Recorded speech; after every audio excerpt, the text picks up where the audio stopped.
The contract was already signed, my name at the bottom, ink barely dry, when I noticed the line that didn't match the rest.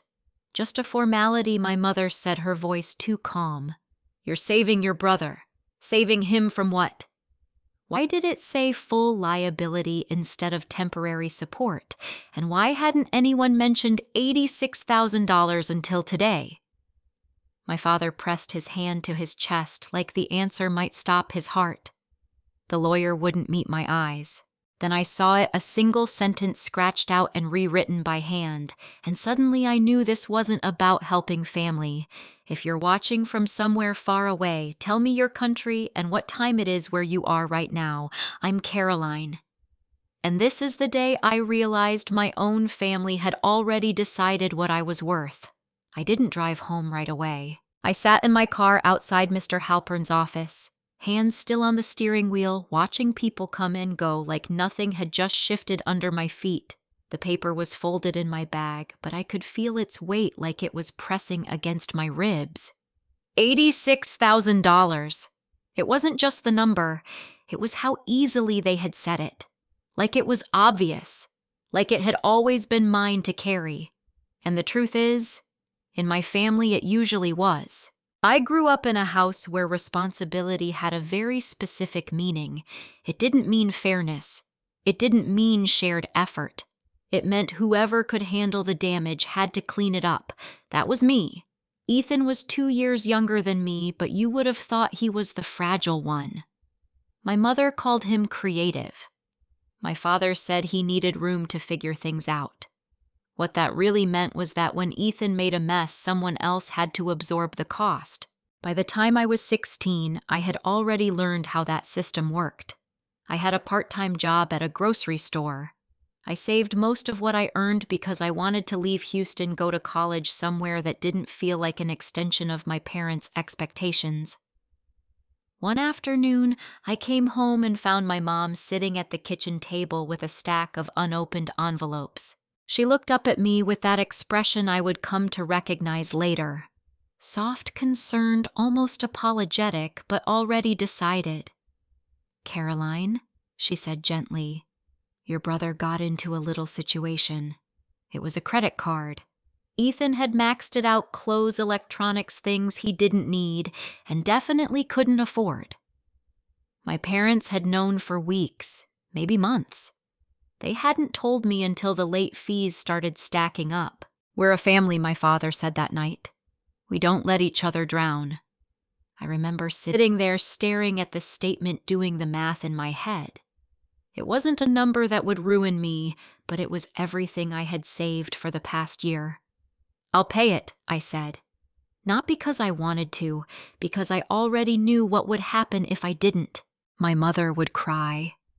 My father would get quiet in that disappointed way that made me feel like I had broken something permanent. Ethan would avoid eye contact, then joke about it later like it had never been serious. So I paid it. That was the first time. The second time was during my sophomore year in college. Ethan had dropped out of his own program after one semester. He said it wasn't the right fit. What he didn't mention was that he had taken out a short-term loan to cover expenses while he figured things out. The loan defaulted. I found out when my mom called me at 9 in the morning, her voice shaking. "Caroline, your father can't handle this right now. His blood pressure," I didn't even let her finish. "How much?" I asked. She hesitated. That pause again. 14,000. I remember closing my laptop, walking out of the campus library, and sitting on a bench outside like the world had just narrowed down to one decision. I had just started an internship. I barely had savings, but I knew the script. We're a family, so I rearranged everything, took on extra shifts, drained what little I had, and again I paid it. Ethan hugged me after that one, said, "I owe you." Like it was a favor between equals, not a pattern being built piece by piece. But he never paid me back. Not once. By the time I moved to Dallas and started working as a financial analyst, I had already stopped expecting things to be different. I kept my distance, sent money less often, said no more frequently but never completely. There was always something, a rent gap, a car repair, a temporary situation that just needed a bridge, and every time the same language wrapped around it. You're the stable one. You understand how money works. Your brother just needs a little help getting back on his feet. It sounded reasonable, responsible even, until it didn't. Sitting in my car that afternoon, I replayed the moment in the office again. The contract. The way Mr. Halpern had slid it toward me without explanation. The way my mother had already started thanking me before I even picked up the pen. And that line, temporary support, had been crossed out, replaced with full financial responsibility. I reached into my bag and pulled the document out again, unfolding it slowly. At first glance, it looked clean, formal. Structured in that way, legal documents are meant to feel like everything inside them is already decided, already justified. But now that I knew where to look, I could see it. The handwriting didn't match the printed text. The ink was slightly darker. The sentence sat there like it had been inserted after everything else was already agreed on. I leaned back in my seat staring at it. Why would they need to change that after the fact? And more importantly, why didn't anyone explain it to me before I signed? I thought about my father's hand pressed to his chest, my mother's voice carefully controlled, Ethan, who hadn't even shown up.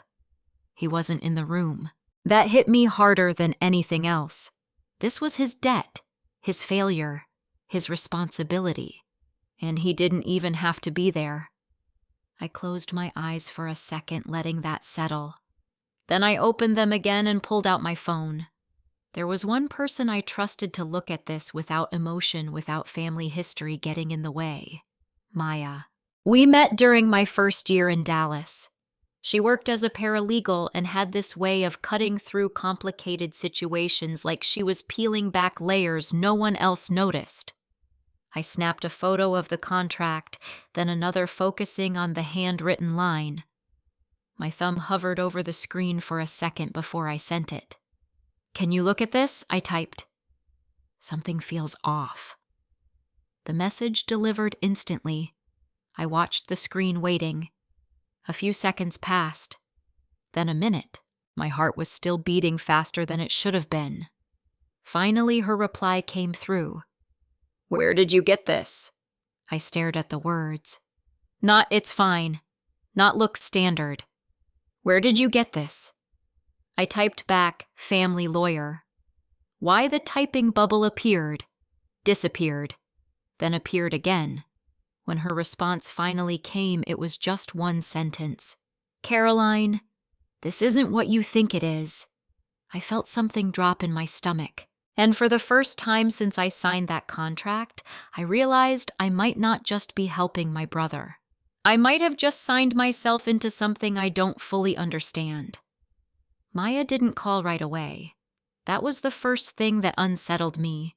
Usually, she would either text back with a quick answer or call within seconds if something needed explaining. But this time, the silence stretched just long enough to feel deliberate. When my phone finally rang, I answered before the first vibration finished. "Tell me you didn't sign that," she said. No hello. No context. I leaned back in my seat, staring through the windshield at nothing in particular. "I did," I said. "About an hour ago." There was a pause on her end.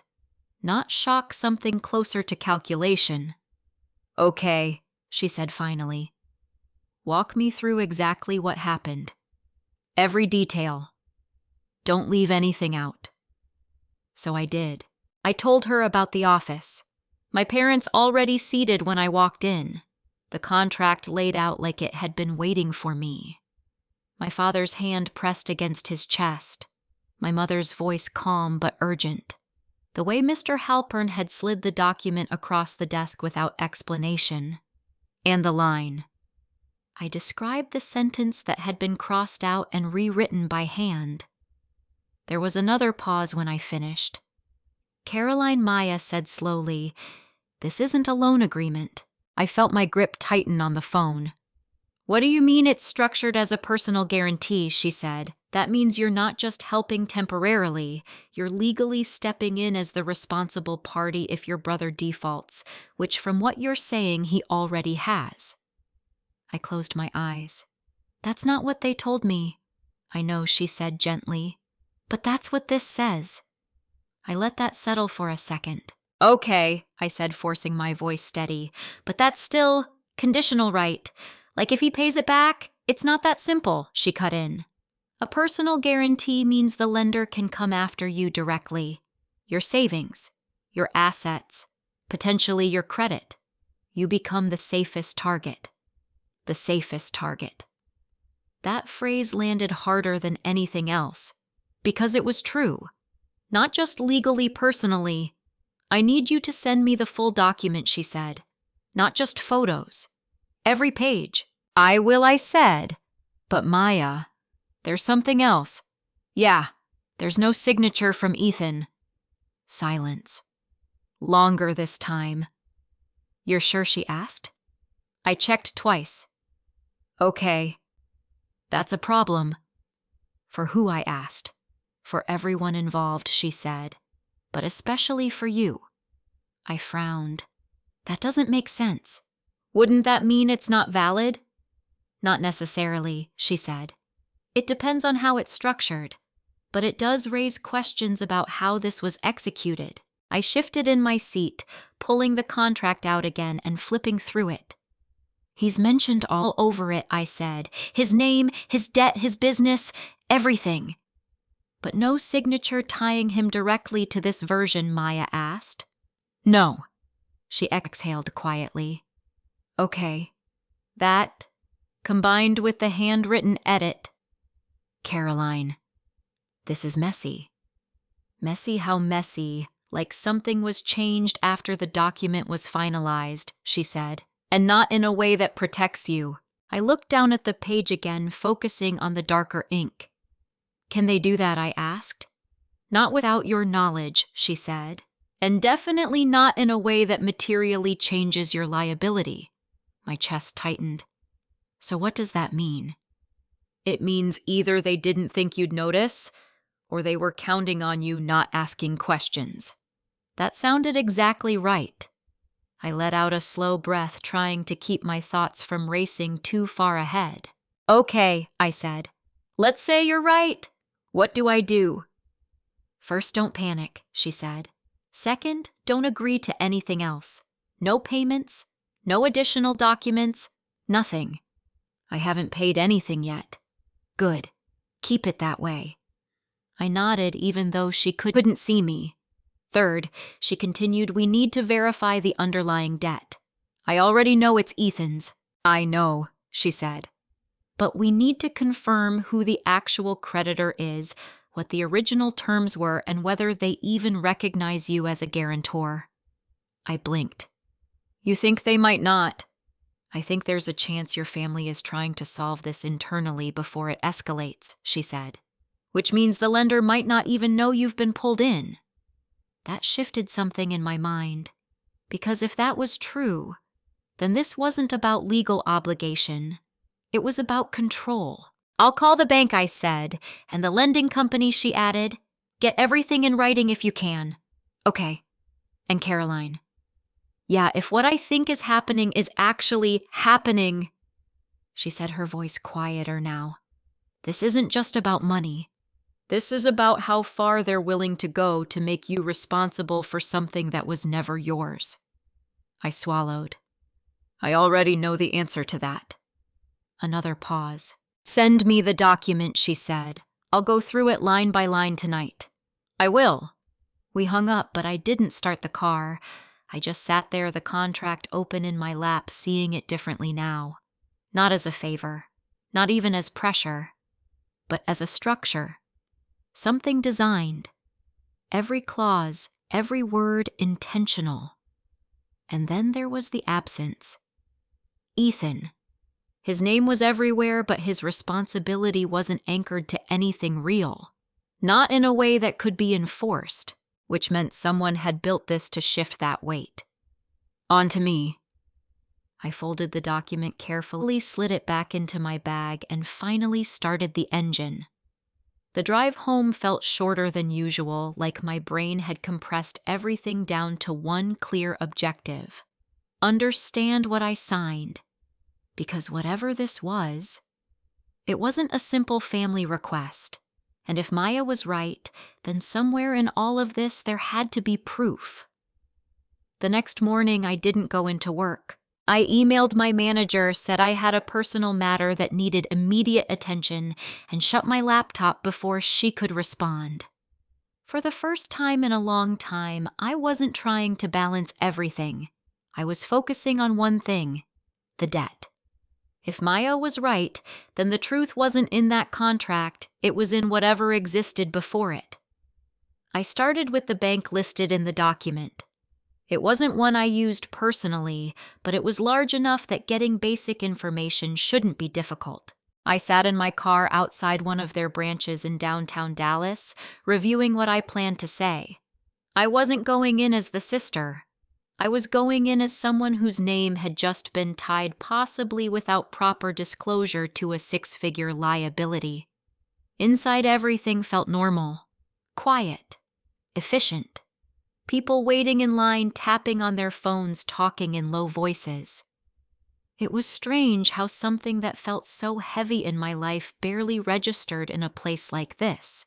When it was my turn, I approached the counter. "Hi," I said, steady.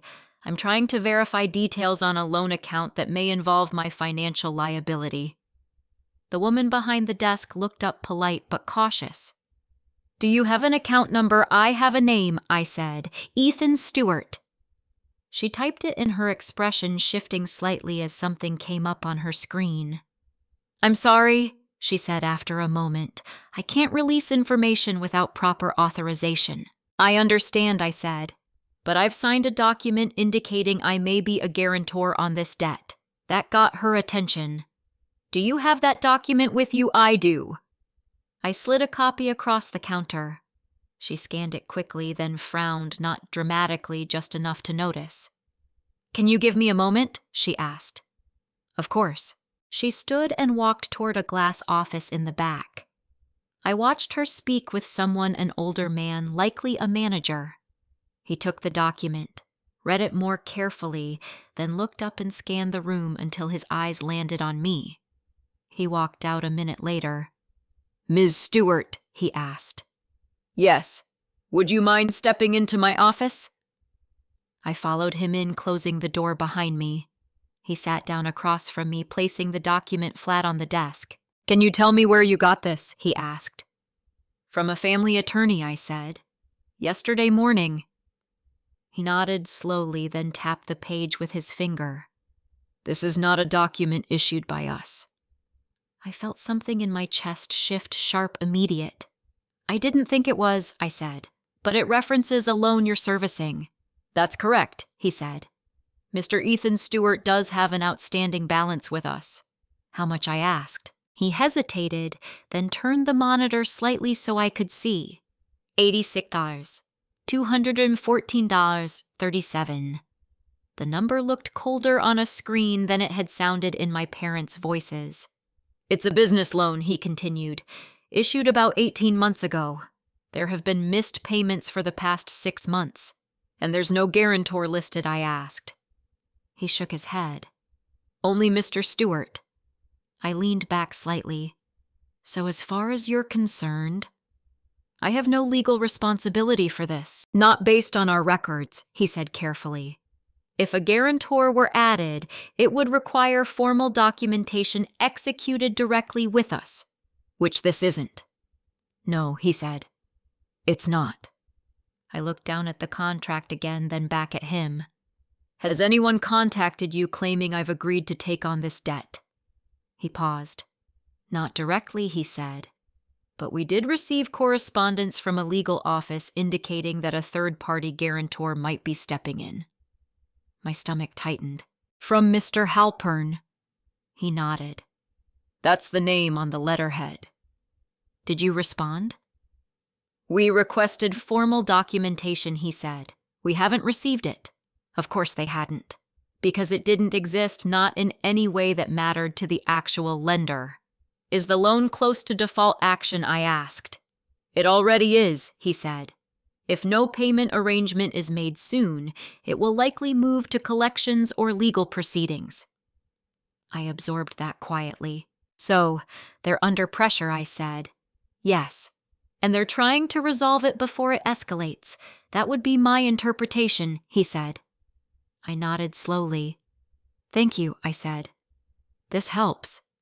He studied me for a moment, then added, Ms. Stewart. I can't advise you legally, but if you have concerns about how your name is being used in this matter, you may want to consult independent counsel. I already am, I said. He gave a small nod. Good. I left the bank with more clarity than I'd had in the past 24 hours, but also with something else. Anger.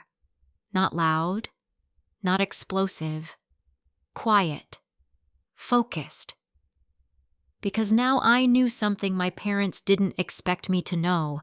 The lender didn't recognize me, which meant the entire weight of that contract existed somewhere else inside a structure they had created, not one that had been formally accepted.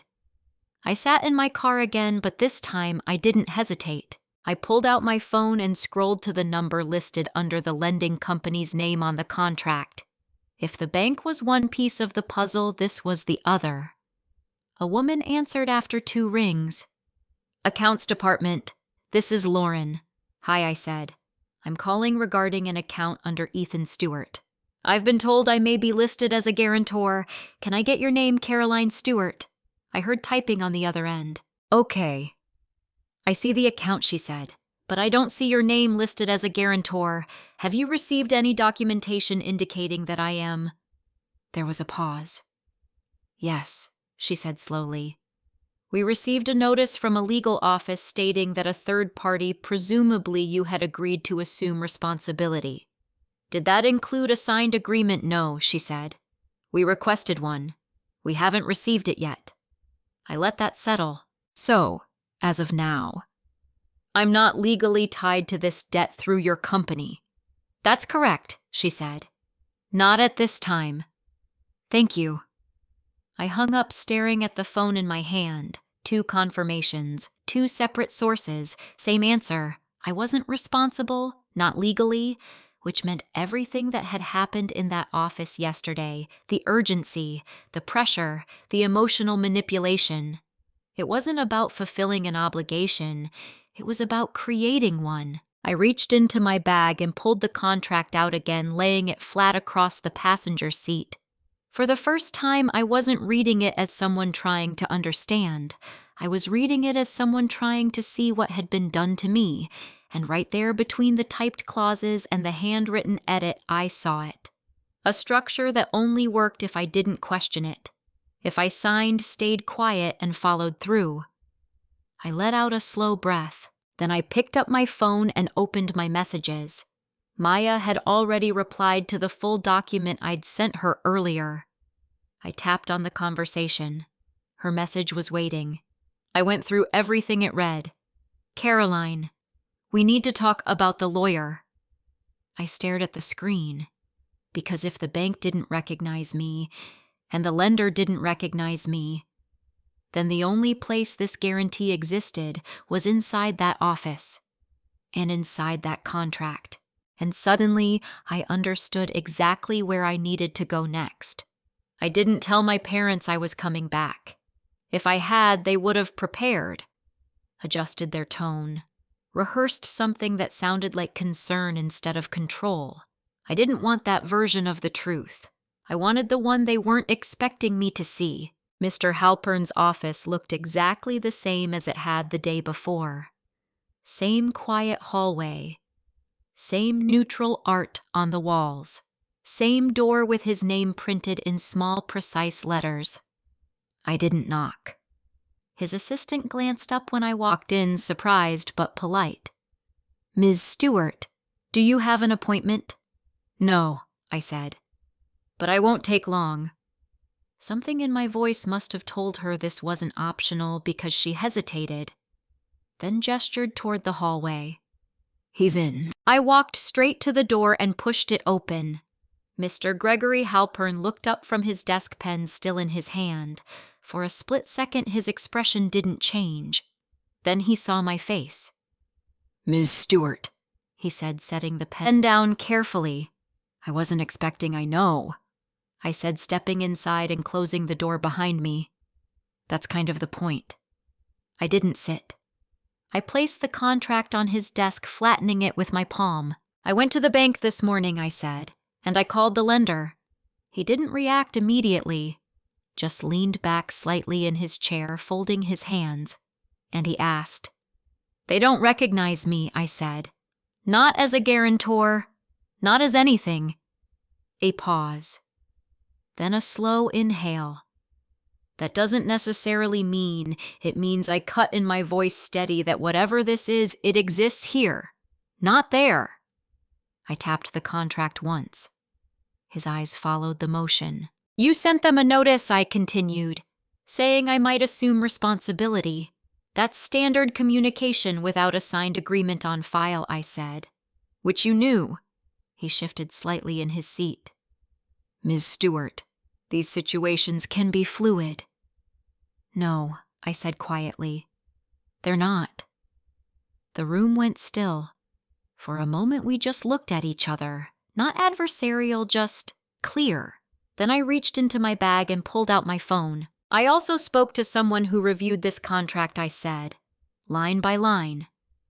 I slid the phone across the desk screen, lit with Maya's annotated version. Red highlights, notes in the margins, questions circled. His gaze dropped to it. "You want to explain this part?" I asked, pointing to the handwritten clause, where temporary support becomes full financial responsibility. He didn't answer right away. Instead, he reached for the paper copy, pulling it closer. Like maybe if he looked at it long enough, the question would soften. "It's a clarification," he said finally, "to ensure there's no ambiguity about the extent of your involvement." "That's not a clarification," I said. "That's a shift in liability." Another pause. "You're interpreting it?" "I'm understanding it," I corrected, "which I should have done before I signed." That landed. I could see it in the way his posture changed, slightly more rigid now, less practiced. "Caroline," he said, and the use of my first name felt intentional, like he was trying to step out of the role of attorney and into something more personal. "Your parents are under significant pressure." "This debt is not mine," I said.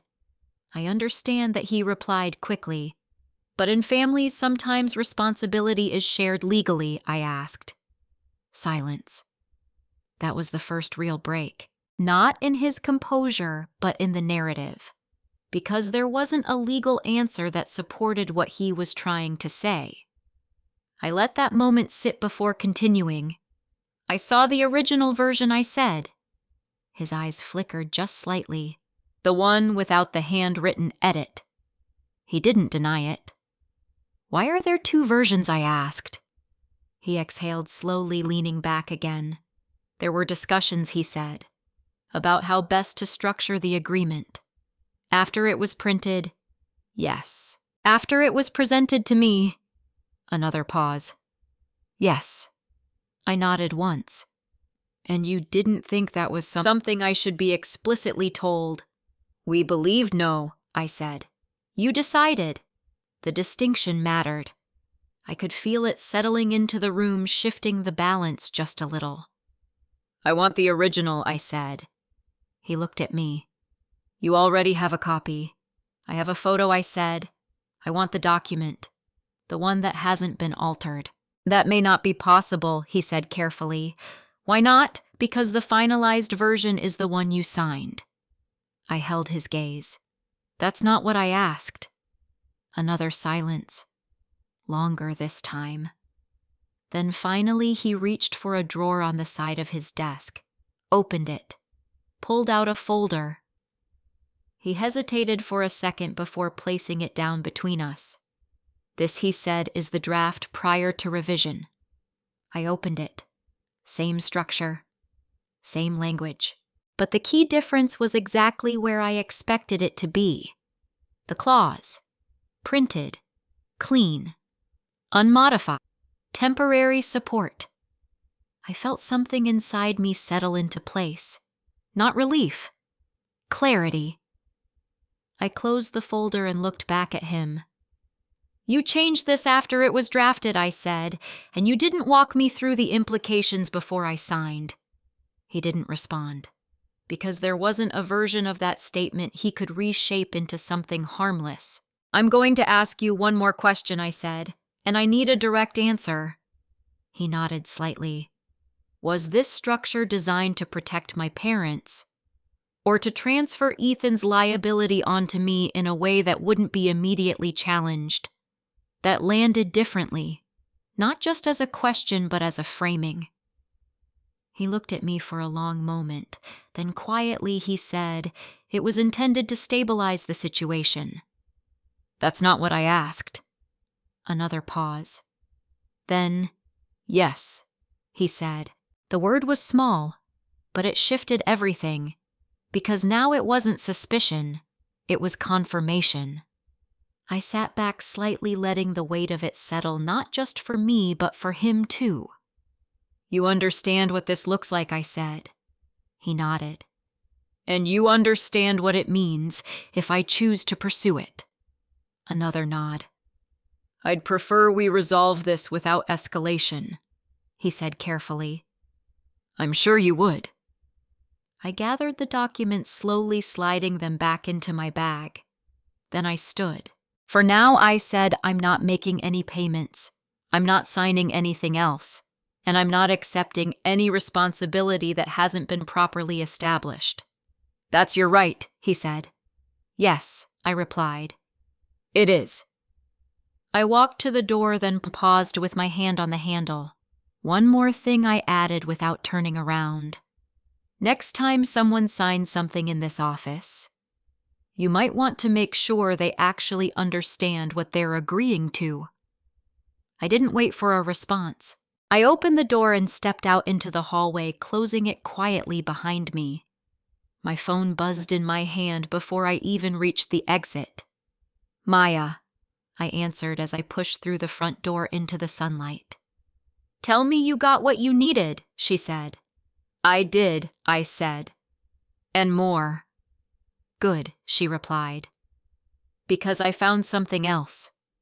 I stopped walking. "What it's about your brother," she said. "And the timing of that loan." A chill moved through me. "What about it?" There was a brief pause. Then Caroline.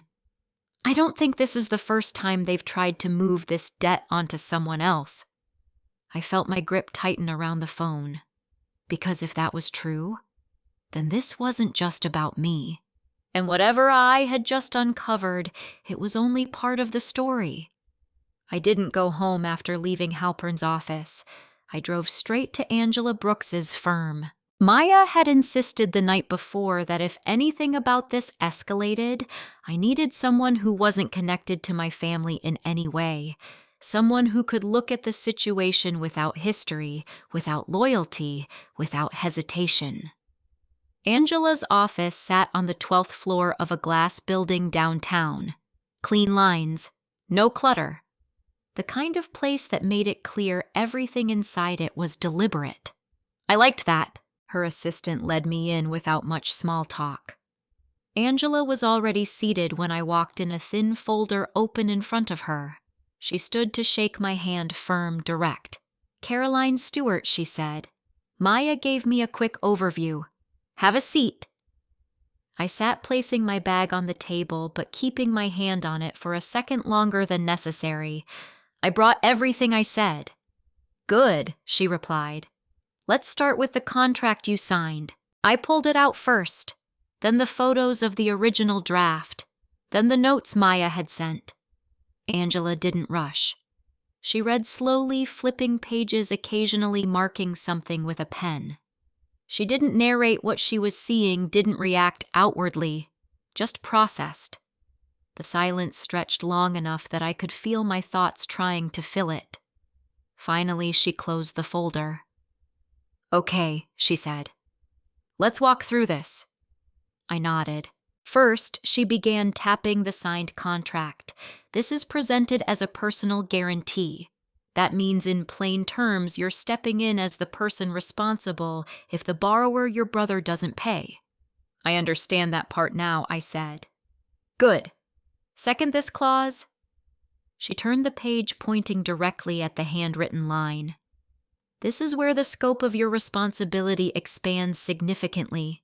It removes ambiguity and makes you the primary target for recovery. That wasn't explained to me. I can see that she said evenly. She slid the photo of the original draft next to it. And here she continued, we have the same clause before it was altered. Temporary support. That's materially different. It suggests limited involvement, not full liability. I leaned forward slightly. So that change matters. It matters a lot, she said. She sat back, folding her hands. Third, she added, there's the issue of execution, meaning how this was presented to you when it was altered, and whether you were given a clear, informed opportunity to understand what you were signing. I let out a quiet breath. I wasn't. I believe you, she said. And based on what there's a strong argument that this document was modified in a way that could be considered misleading, possibly even coercive, given the context. The word coercive hung in the air. Not dramatic, not exaggerated, precise. My parents were there, I said. My dad. He wasn't well. My mom kept saying this was the only way to fix things. Angela nodded. That matters, she said. Pressure, especially emotional pressure tied to family, can be relevant in determining whether consent was fully voluntary. I sat back, absorbing that. So what does that mean for me? I asked. It means, she said calmly, that this contract may not be enforceable in the way it was intended. May not be enforceable. Not a guarantee, but a door. And the fact that the lender doesn't recognize me, I asked. That's significant, she said. A personal guarantee typically requires direct acknowledgement by the creditor. If they haven't accepted or formalized it, your liability is much weaker. I nodded slowly. So I'm not locked into this. Not in the way your family believes, she said. There was a pause. Then she added, but we need to be careful. How? Because right now this is still contained, she said. It hasn't escalated to formal legal action. That gives us room to control how we respond. I leaned forward again. What do you recommend? She picked up her pen, tapping it lightly against the folder. I recommend we do 2 things at once, she said. First, we formally notify all parties that you dispute any liability under this agreement. That puts a boundary in place clearly and legally. And the second, her expression didn't change, but something about her tone shifted slightly sharper. We use what we have. I frowned. In what way? You have 2 versions of the contract, she said. You have evidence of alteration. You have confirmation from the lender that you are not recognized as a guarantor. And you have context suggesting pressure. I nodded. That's leverage, she said. The word sat differently than coercion. Not about what had been done to me, about what I could do with it. I don't want to sue my parents, I said quietly. You don't have to, she replied. Leverage doesn't always mean litigation. Sometimes it means control over the outcome. I let that settle. Control, I repeated. Yes, she said. Right now they believe you've accepted this, that you'll follow through, that you'll absorb the cost like you always have. She wasn't wrong. But if you shift that expectation, she continued, if you make it clear that you're not only unwilling but prepared, you change the dynamic entirely. Prepared. That was the part that mattered. Prepared for what I asked. For them to push back, she said. For them to appeal to emotion again. For them to minimize what happened. Or deny it. I thought about my mother's voice. My father's silence. Ethan not even being in the room. They will, I said. Angela gave a small nod. Then we plan for that. She opened a fresh notepad, writing a few lines. I want you to do something, she said. Continue as if you're cooperating. I looked at her. You want me to pretend I want you to observe, she corrected. If they believe you're still on their side, they'll be more open, less guarded. People reveal more when they think they've already won. That made sense. It also felt uncomfortable. I don't like it, I admitted. You don't have to like it, she said. You just have to decide if it helps you. I sat there for a moment weighing it. Then I nodded. Okay, good, she said. While you do that, I'll prepare the formal response. We won't send it yet, but we'll have it ready. And when do we send it? When you have everything you need, she said. Everything. Not just enough to defend myself. Enough to end it. I stood to leave, gathering the documents back into my bag. Caroline, Angela said before I reached the door. I turned. You're not obligated to fix what someone else broke, she said. Even if they're family. I held her gaze for a second, then nodded. I know I said, but knowing it and acting on it were two different things. As I stepped out into the hallway, my phone buzzed again. Maya, I answered as I walked toward the elevator. Okay, she said without preamble. I dug into your brother's loan history. And I asked. There was a pause. Then there was another guarantor listed on an earlier draft. I stopped walking. What, not you, she said. Someone else. And their name was removed before the loan was finalized. My grip tightened on the phone. Who? Another pause. And this time when she spoke, her voice was lower. Caroline, it's your dad. The elevator doors opened in front of me, but I didn't move. Because suddenly the entire situation looked different. Not just manipulated, layered. And whatever role my father had played in this, it wasn't the one he showed me yesterday. I agreed to the dinner before my mother even finished asking. That alone should have told her something had changed. Normally, I would have hesitated, asked what it was about, bought myself time. But this time I said yes immediately, and she sounded relieved in a way that felt premature. Good, she said.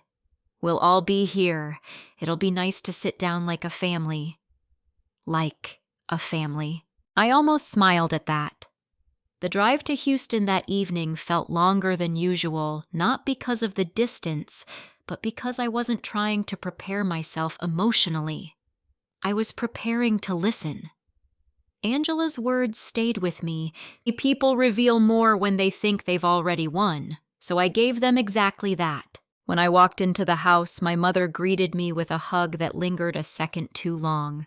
My father was already at the table, posture straight, expression controlled. Ethan was there this time, leaning back in his chair like he had every right to be comfortable.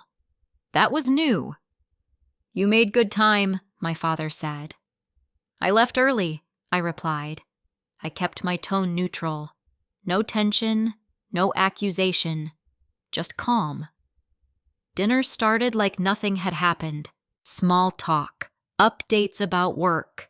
My mother asking questions she didn't really wait for answers to. Ethan scrolling through his phone between bites. I let it all play out. Then halfway through the meal, my father set his fork down. So he said, looking at me, Have you had a chance to think about everything? There it was. I wiped my hands with a napkin, giving myself a second before answering. I said. I'm going to take care of it. Silence. Not heavy, just satisfied. My mother's shoulders relaxed almost immediately. Ethan sat up a little straighter. My father nodded once like a decision had just been confirmed. I knew you would, he said. Of course he did, because I always had. What's the plan? Ethan asked, his tone casual, like we were discussing a shared expense. I'll handle the payments directly, I said. Make sure it doesn't escalate. That part was true enough to sound convincing. Good, my mother said quickly.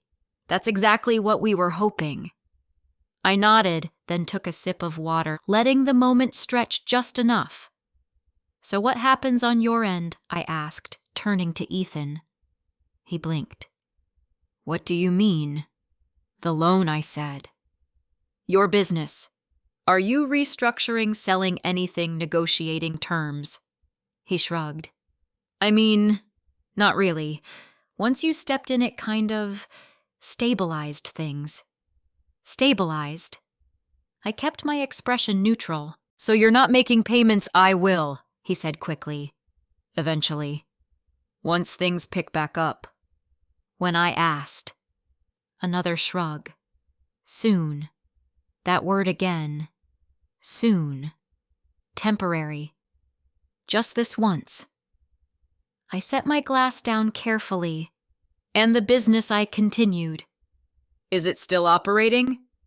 Sort of, he said. It's complicated. I almost asked him to explain, but I didn't need to, because he had already said enough. You know, he added, leaning back again. This actually worked out better than I expected. That caught my attention. How so? I asked. He hesitated, then gave a half smile. I thought they were going to come after me harder, but once everything got handled, it kind of eased off. Handled. I felt something tighten in my chest, but I didn't let it show. What do you mean handled? I asked. He glanced at my parents, then back at me. Just the situation, he said. Dad took care of it. There it was. Not directly said, but close enough. I turned slightly toward my father. What did you take care of? I asked. He didn't answer right away. Instead, he picked up his fork again, cutting into his food like the question hadn't landed. It was a process, he said finally. We made sure things didn't get out of control. That's not really an answer, I said. My mother stepped in before he could respond. Caroline, your father has been under a lot of stress, she said softly. He's been trying to protect this family. Protect. I nodded slowly. By doing what I asked. Another silence. Then my father set his fork down again, this time more deliberately. There were discussions with the lender, he said, about restructuring, about bringing in support. Support, I repeated. Yes. From who? He looked at me directly now. From you, he said. The words were simple, but they didn't line up. Before I signed anything, I asked. A pause. Yes, he said. I felt it then. Not shock. Recognition. Because this wasn't a reaction to a crisis. This was a plan. You told them I would step in, I said. We indicated that there was a possibility, he replied, without asking me. We knew you would understand. That sentence landed harder than anything else that night. Not because it was aggressive, but because it was certain. They hadn't needed my agreement. They had counted on it. I let out a slow breath, keeping my voice steady, and before that I asked. Was there anyone else? My father's expression didn't change, but something behind it did. What do you mean? He asked. I mean, before me, I said. Was there another guarantor? Ethan shifted in his seat. Why does that matter? He said quickly. Because it tells me how this works, I replied. Another silence. This one heavier. My mother looked between us, her hands tightening slightly in her lap. Caroline, she said quietly. We're past that now. That's not an answer. My father exhaled slowly. There were options considered, he said. Was your name on it? I asked. He didn't respond. That was enough. Ethan let out a short laugh, trying to break the tension. Look, it doesn't matter anymore, he said. You're on it now. That's what counts. I turned to him. "That's exactly what matters," I said. Because in that moment everything aligned. The timing, the pressure, the contract. This hadn't started with me. It had just ended with me, and the only reason it had ended with me was because I had signed. I leaned back slightly, letting the room settle into that realization. Then I picked up my napkin, placing it neatly beside my plate. "Well," I said calmly, "I'm glad we're all clear on where things stand." My mother nodded, relief already returning to her expression. "Yes," she said, "we are." But I knew something she didn't, because tucked inside my bag just a few feet away was the one piece of paper that proved this wasn't just misunderstanding. It was intent, and I hadn't even told them about it yet. I didn't plan to go looking for it that night, but once I knew it existed, some earlier option, some version of this situation that didn't end with me, I couldn't just sit there pretending everything made sense. The house was quiet by the time I moved. My mother had gone upstairs. Ethan had left without saying much, probably assuming his part in this was already over. My father stayed in the living room, the TV on low, not really watching. I waited. Not long. Just enough for the rhythm of the house to settle into something familiar, something predictable. Then I stood. "I'm going to grab some water," I said, my voice casual. My father nodded without looking away from the screen. I walked into the kitchen, filled a glass, then didn't drink it. I set it down and stood there for a second, listening. Nothing. That same quiet I remembered from years ago, the kind that made everything feel still on the surface even when something underneath was shifting. Angela's voice came back to me. "Observe." So I did. The drawer wasn't hard to find. My father had always used the same one, the second drawer to the right of the sink. It was where he kept things he didn't want out in the open but still needed access to. Bills, envelopes, documents that didn't belong on the counter but weren't important enough for a safe. Or maybe they were too important to put anywhere else. I opened it slowly. Paper. Stacks of it. Some organized, some not. At first glance, nothing stood out, just the usual mix of household paperwork. But I didn't rush. I moved things aside carefully, one layer at a time, letting my eyes adjust to what was actually there instead of what I expected to find. And then I saw it. A plain white envelope. No stamp. No return address. Just my name. Caroline. Not Caroline Stewart. Not formal.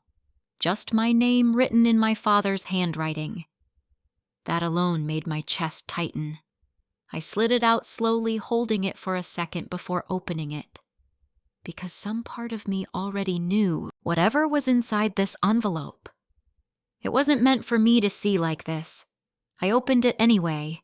Inside were 3 pages. The first one looked familiar almost immediately. Same formatting, same structure as the contract I had signed. But this version was older, dated months earlier. I scanned it quickly, my eyes moving straight to the section I cared about.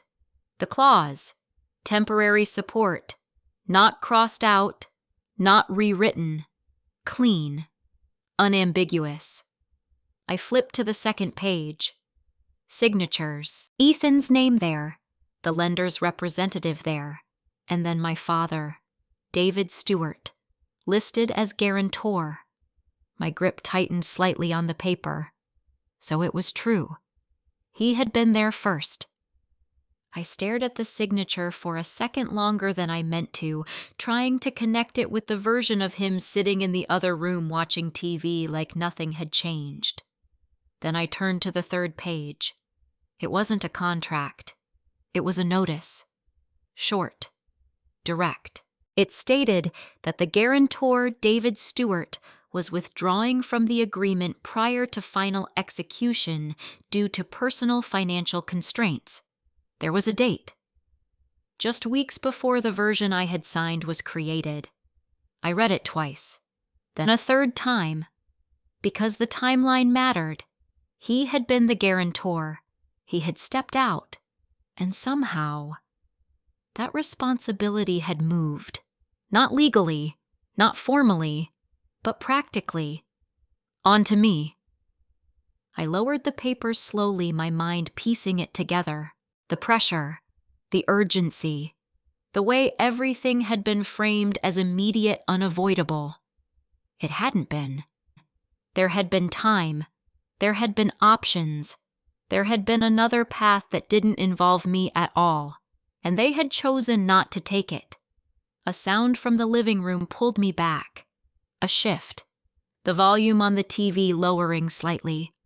I slid the papers back into the envelope quickly, but didn't put it back in the drawer. Not yet. I closed the drawer quietly, then turned toward the hallway. My father was still sitting where I had left him, but now he was looking in my direction. Not surprised, not confused, just aware. "How long have you known?" I asked. I didn't bother easing into it. He muted the TV completely, setting the remote down on the table beside him. About what he said. I walked into the room, the envelope still in my hand. "About this," I said, holding it up. His eyes flickered to it for just a second, then back to me. "That's not something you should be going through," he said. "That's not an answer." A pause. Then he leaned back slightly, exhaling. "I was trying to handle it," he said. "By stepping in as guarantor," I replied. "And then stepping out." Another pause. "Yes. Why?" He looked at me for a long moment before answering. "Because I couldn't afford it," he said simply.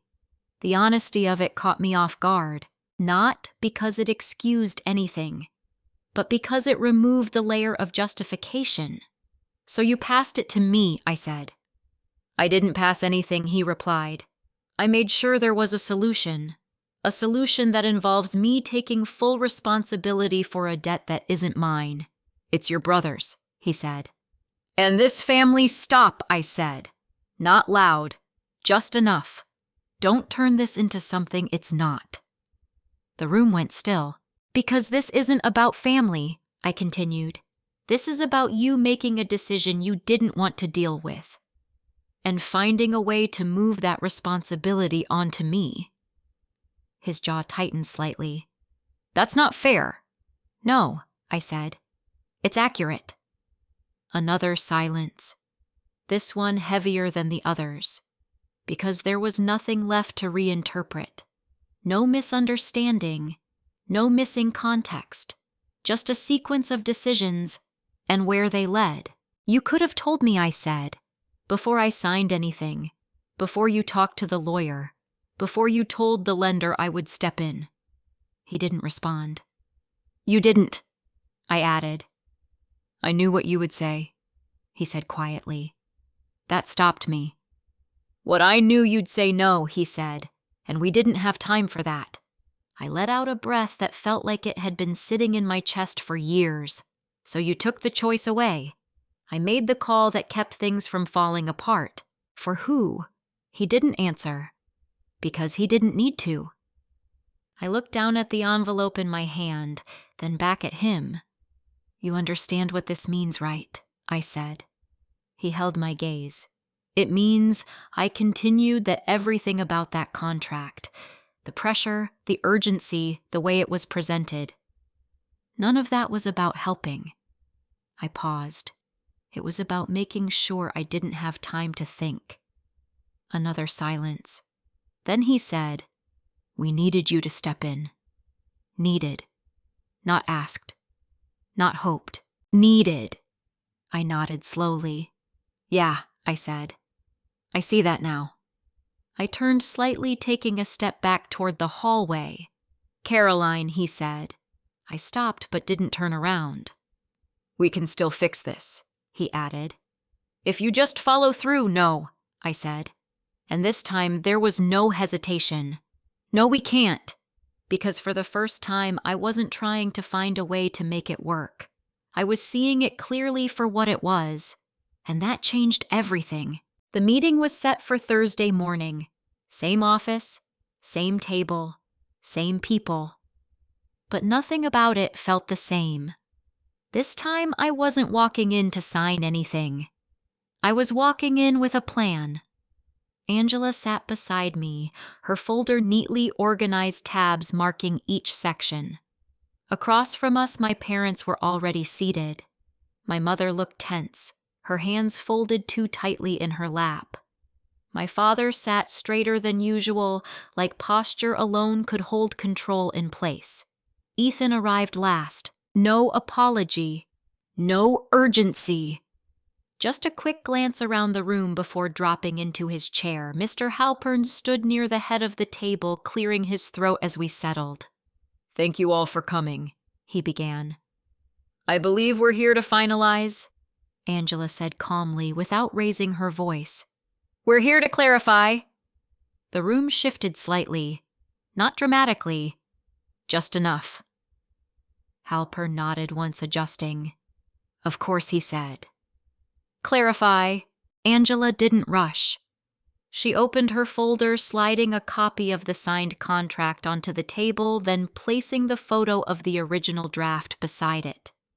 "Let's start with the agreement Ms. Stewart signed," she said, "and the version that existed prior to alteration." My mother's eyes moved between the pages, confusion already building. "What is this?" she asked. "It's the same contract," Angela replied. "Before and after a material change." She tapped the handwritten clause. "Specifically the shift from temporary support to full financial responsibility." Silence. Ethan leaned forward slightly. "That's just wording," he said. "It doesn't change anything." Angela looked at him. "It changes everything," she said. Then she turned her attention to Halpern. "Would you like to explain when this change was made?" He hesitated. "During the drafting process," he said. "After the document was printed, Angela clarified." Another pause. "Yes. And after it was presented to my client, he didn't answer immediately." "Then yes." The word landed flat. No emotion, no defense. Just fact. My mother looked at my father, her expression tightening. "David," she said quietly. He didn't respond. Angela continued. "And at no point," she added, "was the full scope of that change explicitly explained to Ms. Stewart prior to her signing." "That's not true," my father said suddenly. "We told her she'd be responsible. You told her she'd be helping," I said, my voice steady. He looked at me. "That's not the same thing." The room went quiet again. Angela let that moment sit before moving on. "Next," she said, pulling out another document. "We have confirmation from the lender that Ms. Stewart is not recognized as a guarantor on the loan." She slid the printed email across the table. Halpern picked it up, scanning it quickly. "That's because the process wasn't complete yet," he said. "Which means," Angela replied, "that as of now, there is no enforceable agreement binding my client to this debt through the creditor." Ethan shifted in his seat. "So what he said. She still signed something." Angela looked at him again. Yes, she said. She signed a document that was altered without proper disclosure under pressure and without independent counsel." Another pause. Then she reached for the final document. "This," she said, placing it on the table, "is where it becomes more complicated." My father's posture changed immediately. Just slightly, but enough. "What is that?" my mother asked. Angela didn't answer her. She looked directly at him. "Mr. Stewart," she said, "would you like to explain your role as the original guarantor on this loan silence?" Ethan's head turned sharply toward our father. What he said. My mother blinked, her expression shifting from confusion to something closer to disbelief. "David," she repeated. My father didn't look at either of them. He looked at the document, then at me. "It didn't go through," he said. "That's not the question," Angela replied. Another pause. Then slowly I was listed, he said. Initially. Ethan let out a short, disbelieving laugh. You didn't tell me that. My father didn't respond. Angela continued, her tone unchanged. And you withdrew from that position prior to final execution, she said. Yes. Citing personal financial constraints. Yes, she nodded once. And shortly after that withdrawal, a revised agreement was created, one that shifted the potential liability to Ms. Stewart. No one spoke, because there was nothing left to fill the space with. The sequence was clear. The intent didn't need to be argued. It was visible. My mother's voice broke the silence. You said this was the only option, she said, looking at my father. You said there was no other way. He didn't answer. Ethan leaned forward, his tone sharper now. So, what you just passed it off, he said. You let her take it instead? It wasn't like that, my father said quickly. Then what was it like, I asked. He looked at me, and for the first time there was something in his expression that wasn't control. Not quite regret, but close enough to recognize. I was trying to keep things from collapsing, he said. At my expense, I replied. He didn't deny it. Angela closed her folder. At this point, she said, we have sufficient evidence to challenge the validity of this agreement, including the alteration of terms, lack of disclosure, and the context under which it was signed. She looked around the table. My client will not be assuming any responsibility for this debt. My mother shook her head slightly, like she was trying to catch up to something moving too fast. But what happens now, she asked. Angela answered calmly. Mr. Ethan Stewart remains the sole party responsible for the loan as originally structured. Ethan sat back, his earlier confidence gone. Are you serious? He said. You're just walking away. I looked at him. I'm not walking away from anything that was mine, I said. That's not how this works, he said. You already signed. I signed something I wasn't properly informed about, I replied. That's not the same as agreeing to it. He looked at our parents. Say something, he said.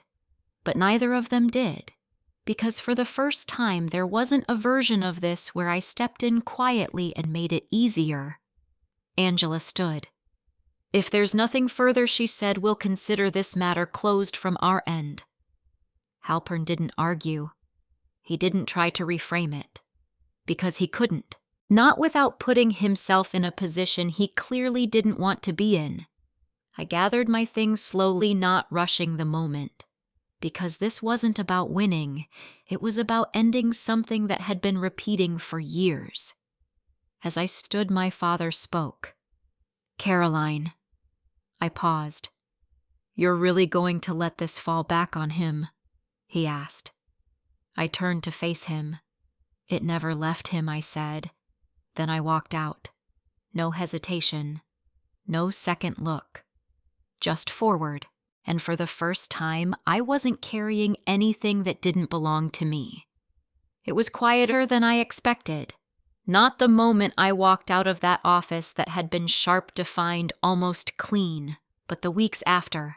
The space that followed once everything settled into what it actually was. Silence. No calls that mattered. No emergencies dressed up as obligations. No messages that started with "we need you" and ended with something I didn't choose. Just space.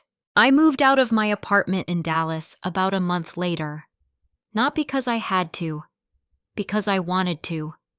A smaller place closer to my office. Fewer things, less noise. I didn't realize how much of my life had been structured around staying available until I wasn't anymore. Work felt different too, not easier, but clearer. I wasn't distracted waiting for the next call, the next situation that would somehow become mine to fix. I showed up, did what I was trained to do, and went home without carrying anything extra. For the first time in years, my decisions stayed mine after I made them. I heard things, of course. Not directly at first. Through fragments. On Aunt mentioning that Ethan was figuring things out. A cousin casually saying he'd picked up a second job. Someone else implying that the bank had started pushing harder. I didn't ask for details. I didn't need them. Because I already knew how that story would unfold when no one stepped in to absorb it. It would become real, and eventually it would have to be faced. My mother called about 3 weeks after the meeting. I let it go to voicemail.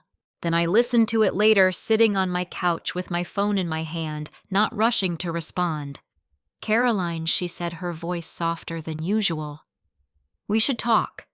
Things have gotten complicated." I didn't call back that night, or the next. When I finally did, it wasn't out of urgency. It was out of choice. She answered on the second ring. "Caroline." "I have a few minutes," I said. "What do you need?" There was a pause. Not long, but noticeable. It was the first time I had framed the conversation that way. Not as an open door, as a boundary. "I just wanted to check in," she said. "See how you're doing." "I'm fine." "That's good," she said quickly. "That's really good." Another pause. Then your brother is under a lot of pressure right now," she added. "Of course he was." "That makes sense," I said. "He's trying," she continued. "He really is. I hope so." Silence. Then she said it. "We were hoping maybe you could help just a little. Not like before. Just something to ease the situation." There it was again. Same language. Same shape. Just smaller. I leaned back against the couch looking at the ceiling. "No," I said. "Not harsh. Not emotional. Just clear." She inhaled softly. "Caroline." "I'm not involved in that anymore," I said, "and I'm not going to be, but he's your brother, and it's his debt." Another silence. Heavier this time, because there wasn't anything left to reinterpret. "You've changed," she said quietly. I thought about that for a second. "Yeah," I said. "I have." Not in the way she meant. Not colder, not distant. Just no longer available for something that had never been mine. We ended the call shortly after that. No argument, no resolution. Just an understanding that something had shifted and wasn't shifting back. My father didn't call. Not once. I don't know if that was pride or distance or something else entirely. But I didn't reach out either. Because for the first time, I wasn't trying to fix what he chose not to say. Months passed. The situation with Ethan eventually resolved, not cleanly, not easily, but in the only way it could once it stayed where it belonged. He dealt with it. Not because he wanted to, because he had to.